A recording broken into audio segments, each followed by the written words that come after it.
Meteorologist Dean Davis on the Weather Pros. Thanks for joining me tonight. It is around 6:45 p.m. on the 2nd of December 2018.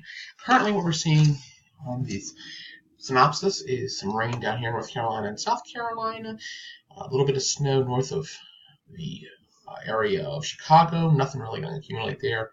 Snow ending here in Minneapolis. They've had blizzard conditions, not much going on. So what we're going to go into is show you what's going to happen within the next few days, in the next week or so. We're not really looking as bad now on Wednesday, but this continuous signal for a decent snowstorm still continues to show up for Southwest Virginia and Virginia area.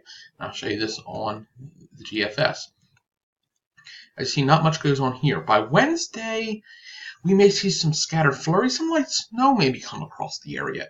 It's not looking as good as it originally did, which is not bad. But like I said, it could be a passing snow shower, maybe a coating if it happens.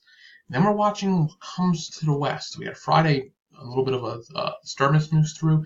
That sets us up for this storm coming out of the Midwest. It'll go through Missouri, southern parts of Illinois. And then we get probably the prelude Friday night-ish into Saturday of some sleet. Turns all to snow because the cold air digs in and then becomes heavy before moving out. So that's what we're looking for next weekend. This would probably go as far north as probably about Charlottesville based on the latest models if it took the southern track. If it takes the other tracks a little further north, you're just going to see a blanket of snow across the whole entire area. Then we may see some freezing rain going to the 17th, nothing much after that.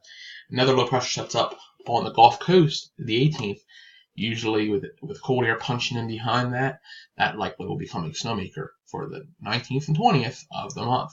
We'll keep watching it, so keep your eyes on next weekend. Meteorologist Dean Davison, the Weather Pros. Thanks for watching.